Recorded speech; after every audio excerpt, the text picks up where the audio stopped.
At exactly 2:43 in the morning, a call was placed from inside Building 17. It wasn't unusual for calls to come in late. Cleaning staff, security, maintenance, that happened. What was unusual was the number attached to it, because the call didn't come from a personal phone. It came from an internal desk line. Extension 3B, that desk had not been assigned to anyone for over 3 years. And yet, the system shows it was active. Not just active, in use. The caller stayed on the line for 4 minutes and 12 seconds. Long enough to speak, long enough to explain something, long enough for it to become difficult to ignore. But when the recording was reviewed later, the first problem appeared almost immediately. The voice on the call identified himself. Calm, clear, certain. He gave his name, a name that already appeared in the building's exit log, stamped at 10:14 p.m., signed out, verified, gone. There were no access records after that, no doors opened, no badges scanned, no alarms triggered. According to everything the system tracks, he had already left the building hours earlier, and yet, at 2:43 a.m., he was calling from inside it. At first, it was assumed to be a delay in the system, a timestamp error, a logging issue, something technical. That explanation lasted less than a minute. Because the call didn't sound delayed, it didn't sound recorded, it sounded immediate, responsive, as if it was happening in real time. The operator asked him to confirm his location. There was a pause, not a long one, just enough to suggest he was looking around. Then he answered. He said he was at his desk. Same floor, same section, where he had been working earlier that night. Nothing unusual in the way he said it. No panic, no confusion, just a statement, simple, direct. And that was the second problem, because the cameras covering that section showed the desk clearly, the chair, the monitors, the surrounding area. Everything exactly where it should be, except for one detail. There was no one there, no movement, no sign that anyone had returned, nothing entering the frame, nothing leaving it, just an empty space, being described by someone who was still inside it. The operator asked him a second time, "Are you sure you're still in the building?" Another pause. Longer this time. You can hear something in the background, a faint sound, like keys being pressed, slowly, one at a time. Then he responds. He says, "I already left." And then, after a short silence, he adds something else, something that would later become the only part of the call that couldn't be explained. He says, "I remember walking out." Another pause. The typing in the background continues, steady, uninterrupted. And then he says, "But I'm still here." The call was not treated as urgent at first. There was no sign of distress in his voice, no indication that he was in danger. So instead of dispatching anyone immediately, the operator logged it as a system irregularity and forwarded it for internal review. By morning, it had already been classified as a routine report, filed under unverified internal activity. But the classification didn't last long, because once the building manager reviewed the call, he requested a full system check, not because of what was said, but because of what didn't match. The report states, all staff exited the building by 10:14 p.m. That includes the caller.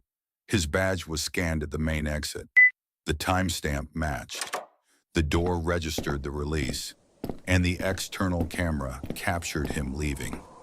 There is no interruption in the footage, no gap, no obstruction, He walks out of frame and does not return. Security cameras confirm this. Every entry point was checked. Front access, rear service door, emergency exits. None were opened after 10:14 p.m. No re-entry was recorded, no forced access, no system breach. The alarm system remained armed, undisturbed, exactly as it should be, which means if someone was inside the building at 2:43 a.m., they didn't enter. They were already there. That was the first conclusion, and it would have been accepted if not for one detail, because the footage doesn't just show him leaving. It shows something else, something small, something that didn't stand out at normal speed. But once the footage was slowed down, it became harder to ignore. And as he reaches the exit door, he pauses, not long enough to draw attention. Just a moment, a brief hesitation, as if he noticed something or remembered something.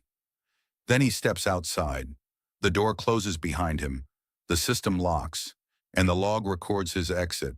Final, complete, no error. But when the footage is reviewed again, frame by frame, there is a single inconsistency. The reflection on the glass door, for less than a second. There appears to be movement behind him. Not in front, not outside, inside. Something shifts, just beyond the camera's depth. It doesn't follow him. It doesn't approach the door. It doesn't trigger any sensor. It just moves, and then it's gone. The footage continues normally. Nothing else appears out of place. But that moment, that single frame, was enough to reopen the report. Because if something was still inside, after he left, then the call at 2:43 a.m. was no longer the first problem. It was the second. I already left. I remember leaving. But I'm still at my desk.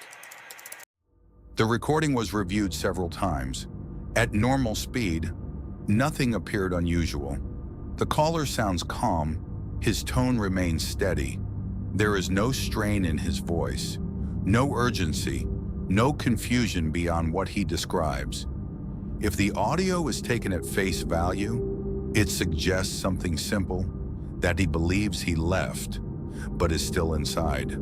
A contradiction, but not an impossible one. Memory errors happen, disorientation happens. Fatigue can affect perception. All of that was considered. And for a short time, it was accepted, until the background was isolated. Because what makes this recording unusual is not what is heard clearly. It is what sits behind it. Low, consistent, almost easy to ignore. The sound of typing. At first it seems incidental, something minor, possibly from another workstation, a delayed system response, a device left running. But the building was confirmed empty. Every system was powered down at closing. No automated tasks were scheduled. No remote access was active, which means the typing should not be there. The audio is enhanced, filtered, layered, each frequency separated, and when the background is isolated, the pattern becomes clearer. It is not random. It is not mechanical noise. It follows structure, key by key, pause key, pause, as if someone is entering information manually, deliberately, carefully.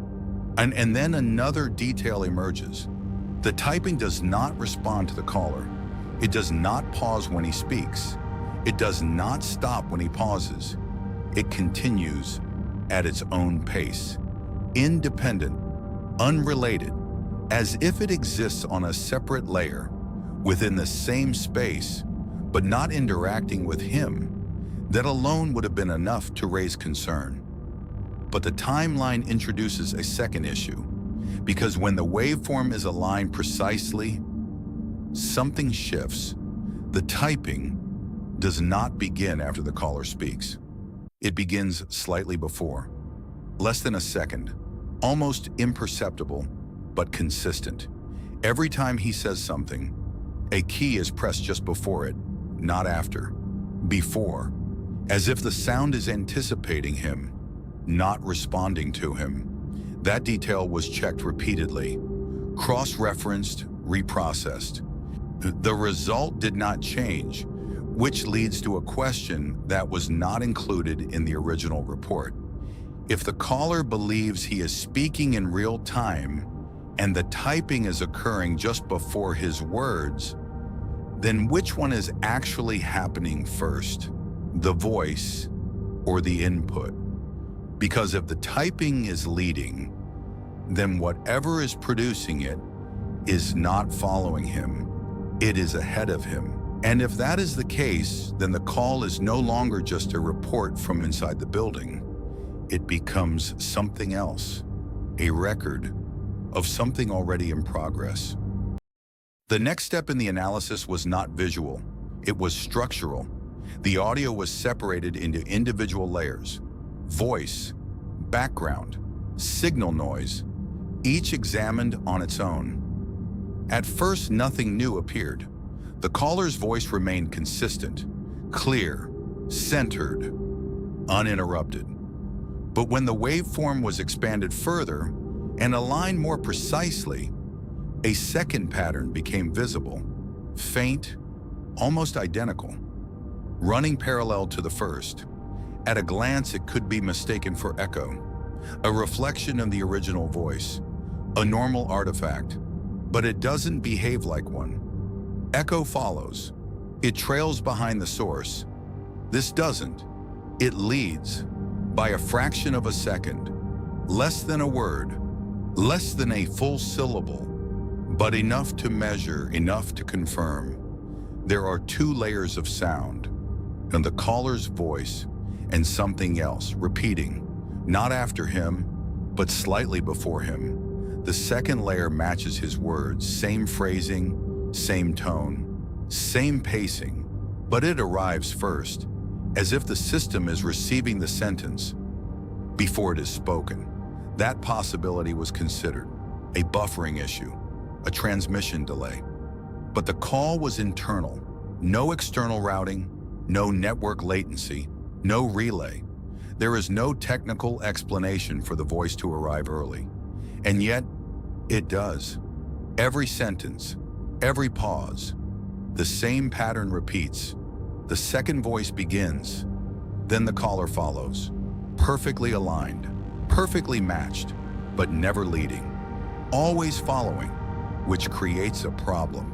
Because if one version of his voice is consistently ahead, then one version of him is also ahead.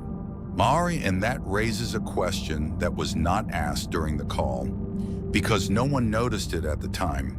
If the caller is hearing himself speak in real time, and the system is recording a version of him that speaks first, then which one is actually present? The one speaking now, or the one that has already spoken? The audio continues, uninterrupted. The caller pauses again, this time longer. The background typing remains steady. Then he speaks, slower, more deliberate, as if he is trying to confirm something, and for the first time, the second layer does not match perfectly. It still comes first. But the phrasing is slightly different, not enough to be obvious, just enough to create separation. The system captures both. Two nearly identical sentences, one spoken, one preceding it. Not a reflection, not a repeat. A variation. And that is the point where the recording stops behaving like a call and starts behaving like a comparison between what is happening and what has already been decided. When the footage was reviewed, nothing appeared unusual. The caller is seen at his desk earlier that evening, working, standing, moving between stations, everything consistent with routine activity. At 10:12 p.m., he gathers his belongings. At 10:13, he steps into the corridor. At 10:14, He reaches the exit. The sequence is complete, clean, continuous. No interruption, no anomaly. At normal speed, there is nothing to question until it was slowed down. Frame by frame, at reduced speed, small delays begin to appear, not enough to disrupt the sequence, but enough to draw attention. His movement through the corridor is not perfectly fluid. There are brief inconsistencies, moments where his position shifts slightly more than expected between frames, as if something is being skipped or repeated. The footage is stabilized, reprocessed, compared against the original feed. The irregularity remains, so the analysis focuses on a specific section, the corridor leading to exit B, a fixed camera, wide angle, clear visibility. At 10:13:27 p.m., he enters the frame from the left, walking at a normal pace, head slightly down. Nothing unusual. 3 seconds later, he reaches the midpoint of the corridor, and that is where the sequence changes, because at 10:13:30, there are two positions recorded, not side by side, not overlapping, but sequential, too close together.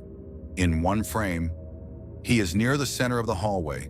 In the next, he appears slightly ahead, closer to the exit. That alone is not unusual. Motion between frames is expected. But when the footage is isolated and the frames are compared directly, the positions do not align with a single continuous movement. There is no transition between them, no intermediate step, no natural progression, just two distinct placements, as if the same moment was recorded twice, from slightly different outcomes. The segment is expanded further, frame by frame, and that's when it becomes clear. The caller enters the corridor once, but completes it twice. The first sequence shows him walking normally, uninterrupted. He exits the building. The second sequence begins the same way, same entry point, same posture, same pace. But halfway through, there is a deviation, subtle, almost unnoticeable. His head turns slightly, not toward the exit, but toward the office area behind him. He slows, just enough to register, and then he stops. For less than a second, standing still in the corridor, facing back into the building. Then the frame advances, and he is no longer in that position. The footage continues, showing him at the exit again, leaving, as if the pause never happened. Both sequences exist, captured within the same recording, not layered, not duplicated, integrated. One shows him leaving, the other shows him hesitating, looking back, remaining. And that creates a conflict, because the system logs only one exit, one completion, one version of events, but the footage holds both. And if one version of him continued to the exit, while the other stopped, then the call at 2:43 a.m. does not come from someone who re-entered. It comes from someone who never completed leaving. The man in the footage does not behave the same way. At first, the difference is subtle, easy to overlook. Both versions follow the same path, same timing, same direction, same intention, until the midpoint. One version leaves, the other doesn't. The analysis isolates both sequences, side by side, synchronized, same timestamp, same corridor, same individual, but not the same behavior. On the left, he continues walking, uninterrupted, reaches the exit, pushes the door, leaves the building. The sequence completes, clean, expected. On the right, everything begins the same, step for step, frame for frame, until the moment he slows. His movement becomes less certain, not exaggerated, just reduced, as if something has drawn his attention. He turns his head slightly, Not enough to suggest alarm, just enough to suggest awareness. And then he stops. Not at the exit, not near the door, but in the middle of the corridor, facing back toward the office. That pause lasts less than a second, but it is recorded, clear, undisturbed. And then, the sequence continues without it. The footage advances. He is seen at the exit again, leaving as if the pause never occurred. Both versions exist within the same recording.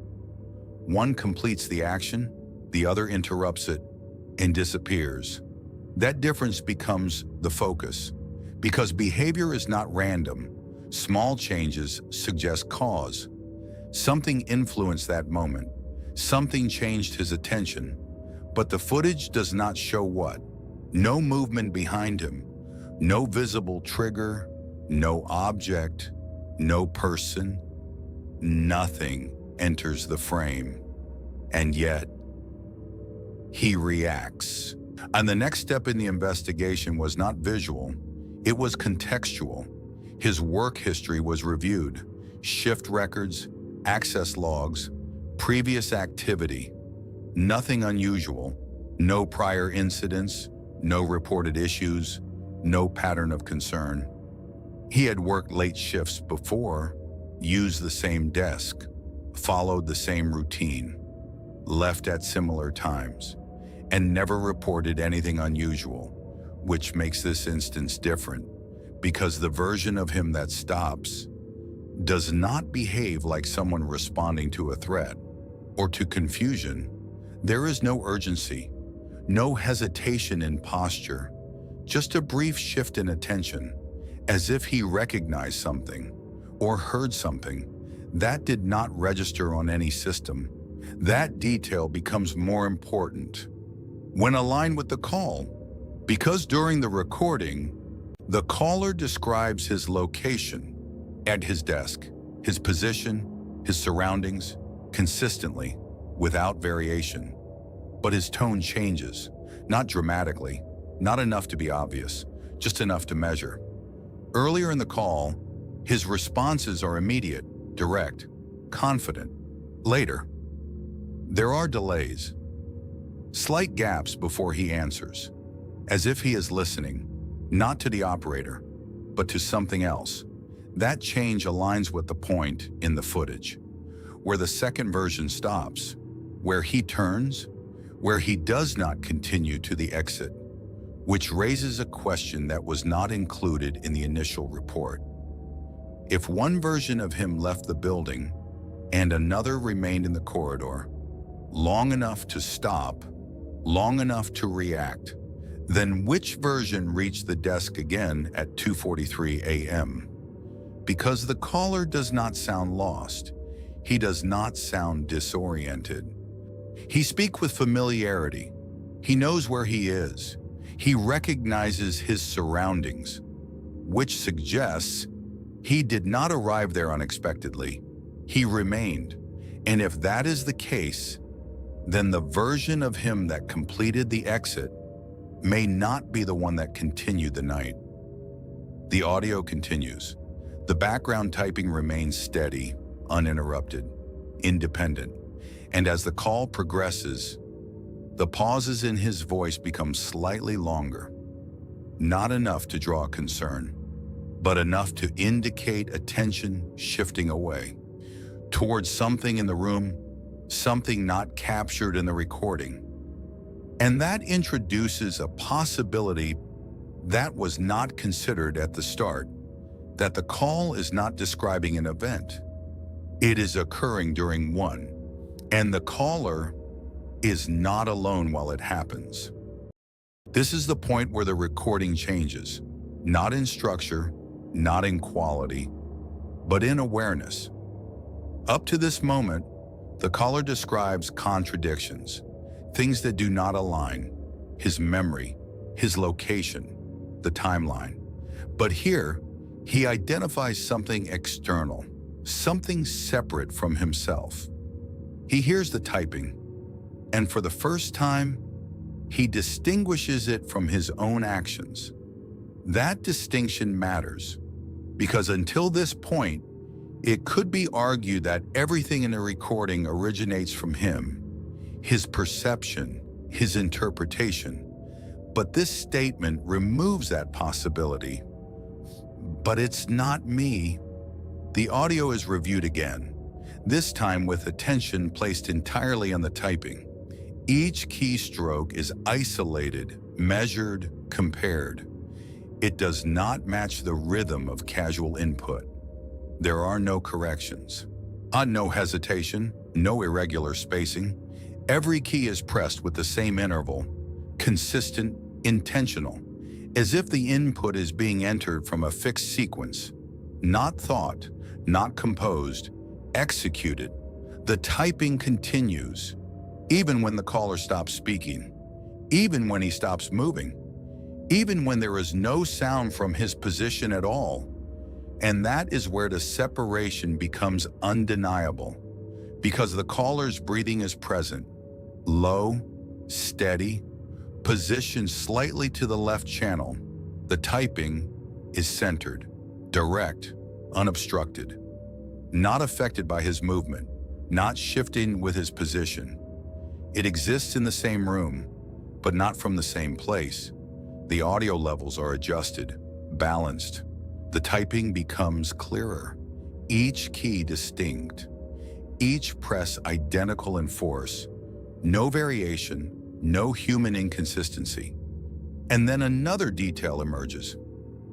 Between the keystrokes, there is a secondary sound, very low, almost masked. A faint shift, like fabric against the surface, or a slight repositioning of weight. Not continuous, just enough to suggest that something is physically present near the keyboard. That detail is cross-checked against the visual record, the desk, the workstation, the keyboard itself, all visible in the last confirmed footage, all empty, no recorded movement, no activation, no input, and yet the audio confirms activity. The caller pauses again, longer this time. You can hear him listening, not speaking, not moving, just waiting, and the typing continues, uninterrupted, unchanged, as if it does not register his attention, as if it does not require his presence. The operator asks him a question, simple, direct. "Is anyone else in the room with you?" There is no immediate response. The caller takes longer to answer, long enough for the typing to complete another sequence. Then he speaks, quieter this time, more controlled, as if lowering his voice has some effect. He says, "I can't see anyone." The statement is accurate. According to the footage, there is no one there, no visible presence, no movement, no obstruction, nothing that should produce sound. And yet, the typing continues, at the same pace, with the same precision, independent, unaffected, which leads to a conclusion that was not written in the report, because it could not be verified, only implied, that whatever is producing the sound does not need to be seen, to be present.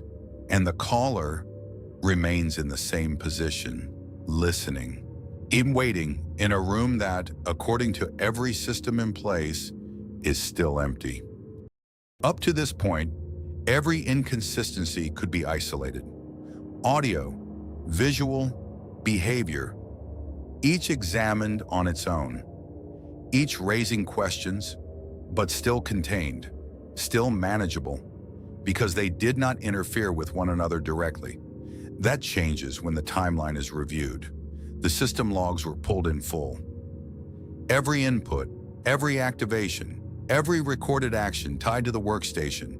The sequence is straightforward, system idle, no activity, no interaction, no registered input, until 2:41 a.m. That is the first entry.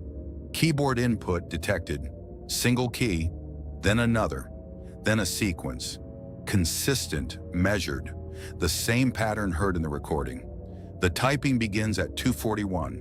It continues for just over 2 minutes, uninterrupted. At 2:43 a.m., the internal line activates. The call begins. The caller speaks, and only then does he acknowledge the typing. 2 minutes after it started. According to system logs, the typing occurred at 2:41 a.m., 2 minutes before the call, before he reported hearing it. That delay is verified, cross-checked across systems. Audio timestamp, call log, input registry, all aligned. No discrepancy, which removes the possibility of error. The systems agree, the order is correct, the typing comes first, the awareness comes later. That introduces a conflict that cannot be resolved through standard explanation, because the caller does not react to the first keystroke, or the second, or the third. He reacts only after the sequence has already been in progress, as if the sound exists, before it becomes noticeable. That possibility is tested. Environmental delay, acoustic reflection, transmission lag, none apply. The distance between the keyboard and the caller's position is minimal. The sound would be immediate, direct. There is no delay long enough to account for 2 full minutes, which leaves only one remaining observation, that the event is recorded before it is experienced, not perceived late, but existing earlier. The analysis continues. The typing sequence is mapped against the caller's speech, each keystroke compared to each word, and the pattern repeats, not just in the audio layer, but in the system itself. Inputs occur just before they are referenced. Commands appear just before they are described. The system reflects actions ahead of acknowledgement. That pattern extends beyond the keyboard, because when the workstation activity is reviewed in full, another detail appears. At 2:42 a.m., a document is opened. No user ID attached, no access credentials. The file name is recorded, time-stamped, confirmed, but the caller does not mention it, not immediately. He continues speaking, responding, describing his surroundings. And then, almost a full minute later, he pauses. You can hear it in the recording, a shift in his breathing, a change in focus. And then he says, "My screen just changed." That statement is logged at 2:43, but the system shows the change at 2:42, 1 minute earlier. The gap is consistent, not random, not intermittent. Everything that occurred is registered first and recognized later, as if the sequence of events is not unfolding in real time, but being followed, step by step, from something that has already progressed. And the implication of that pattern is not included in the report, because it cannot be confirmed through evidence alone, but it remains present in the data, repeated, consistent, unavoidable, that the caller is not reacting to events as they happen. He is reacting to them after they have already occurred. And if that is the case, then the call at 2:43 a.m. is not the beginning of the incident. It is a point within it, a moment inside a sequence that had already started 2 minutes earlier, possibly longer, and still continuing. The timeline was already unstable, events appearing before they were acknowledged, actions recorded ahead of awareness. That alone was enough to suspend the report. But the final review introduced something else, something that did not fit within a linear sequence. The building logs show something else. The exit record, the same exit recorded multiple times, same person, same timestamp, repeated. At first, it appears to be a duplication error, a common system fault, a record written more than once. That explanation is tested. The entries are compared, line by line, Each field examined: access ID badge reference, door response, time signature. Every value is identical, not similar, not approximate, exact, which would suggest duplication until the surrounding data is included. Because each entry is separated by activity, small, almost insignificant, but present. Between each recorded exit, the system registers idle time, then minor input, then idle again, then the exit repeats. Same timestamp, same confirmation, but not in the same position within the log, which means the entries are not copies. They are individual events, recorded separately, returning to the same point. The sequence is mapped, reconstructed in order, and a pattern forms. The caller reaches the exit. The system records completion, then the log shifts back to a state just before the exit. Not visibly, not in the footage, but in the system state. The next entry begins again. Same movement, same completion, same timestamp, and it repeats, not continuously, not rapidly, but in cycles, measured, consistent, contained within the same window of time. 10:14 p.m., extended, revisited, rewritten. The implication is not included in the report because it cannot be verified visually, only through system behavior, but it remains because the logs do not show progression, they show return. The same moment reached more than once, from within the same sequence. That pattern is compared against the call, against the audio timeline, against the workstation activity, and the alignment is consistent. The typing begins before the call. The call acknowledges it later. The exit completes, then returns, and completes again, which raises a question that cannot be resolved through observation alone. If the system records the same exit multiple times as separate events, then the moment of leaving the building does not occur once. It is revisited, repeated, re-executed. And if that is the case, then the version of him that stops in the corridor, the version that does not complete the exit, may not be outside that sequence. He may still be inside it, reaching the same point again and again. Without completing it, the logs continue beyond the initial entry, through the night, through early morning, at intervals that do not match real-time progression, each cycle anchored to the same timestamp, each completion returning to the same point, and the final entry is not an exit.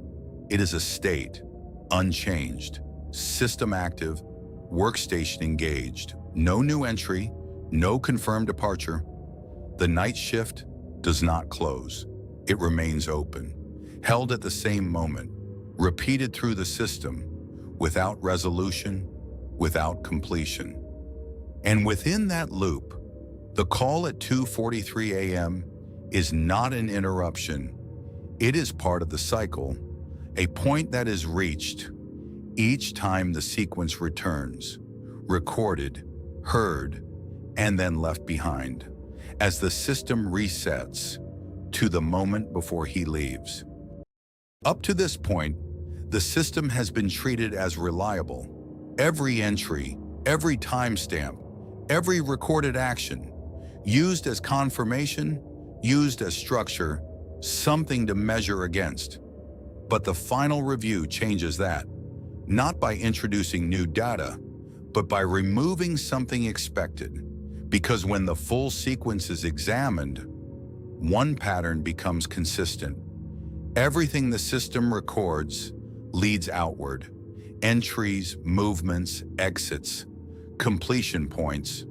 The system is designed to confirm when something leaves, when access ends, when presence is no longer detected. That is its function, to verify absence, not presence. And that distinction was not considered until the duplication in the exit logs was identified. because every repeated entry confirms the same thing, that he left again and again and again. But the system never records anything remaining. It does not log in activity as presence. It does not register what stays behind. It only confirms what completes the exit, which means the version that left was recorded. The version that stayed was not, because the system only tracks what exits. That realization changes the interpretation of everything before it. The footage shows two behaviors. One continues, one stops. The logs confirm only the continuation. The audio captures awareness, but not location. And the workstation activity exists. Without a registered user, all of it aligns with something that is present, but not recognized by the system. Not because it is hidden, but because it does not meet the condition required to be tracked. It does not leave. And that absence of departure removes it from the record entirely. The hallway footage is reviewed again, not for movement, not for anomaly, but for duration. How long the space remains unchanged? The answer is consistent. Longer than expected. Longer than accounted for, because the sequence that shows him leaving does not include the moment where he stopped. That moment exists, but does not continue forward. It is not carried through the system. It is not resolved. It remains behind.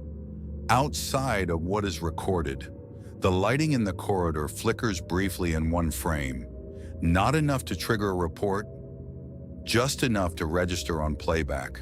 The same frame where he turns, where he pauses, where the second version separates from the first. After that point, the system continues with the version that exits.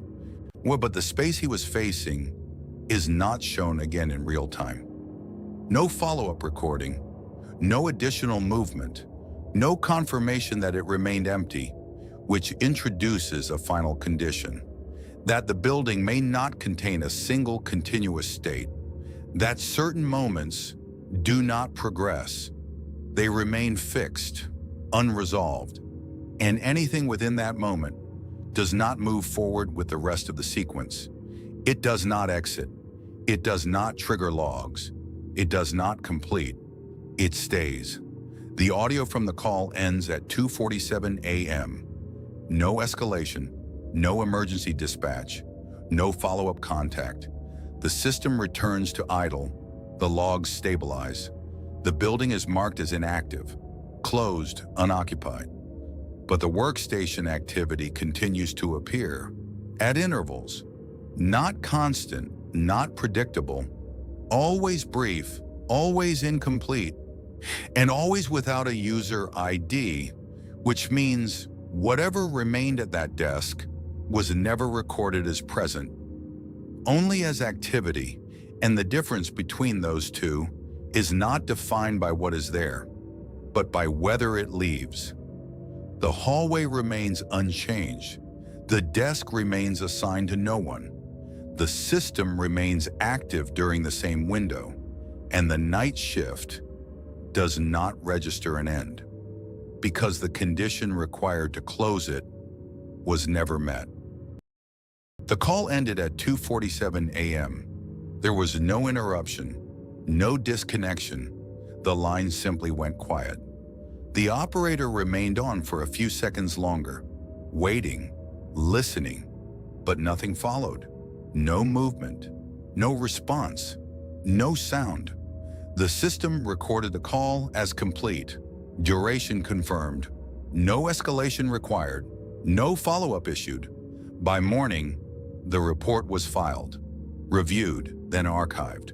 No further contact was made. The caller did not return to work. No official absence was recorded. No resignation submitted. No personal belongings collected. His access remained active, but unused, and the desk assigned to him that night was cleared, reassigned, then left empty again. Not by policy, just unused. The system continued to function. Logs remained stable. No alerts, no errors. Nothing outside expected operation, except for one detail. At exactly 2:43 a.m., the internal workstation activates. No login, no badge, no user, just input. Single key, then another, then a sequence. Consistent, measured. The same pattern recorded during the call. It continues for just over 2 minutes, then stops. At 2:47 a.m., the system returns to idle. This occurs every night, without variation, without escalation, logged, time-stamped, confirmed, and never assigned to a user. The recordings have been reviewed, archived, restricted, not removed, just not referenced, because nothing within them changes. The sequence remains the same. The timing remains exact. The pattern does not shift, which suggests it is not reacting, it is repeating. The building remains operational, occupied during the day, inactive at night. The corridor leading to exit B has not been modified. The camera remains in place, the angle unchanged. The reflection on the glass door still captures the same space behind it. And during routine maintenance checks, when the system is accessed at night, the workstation occasionally responds. Not immediately, not consistently, but enough to be noted. The cursor moves, one position, then stops. No command entered, no user identified, just movement, then stillness. That detail is not included in the standard report because it cannot be reproduced on demand. Only observed, and only at the same time, each night, at exactly 2:43. If you want more recordings like this, subscribe and tell me. If you were him, would you trust that you actually left? Or would you check again?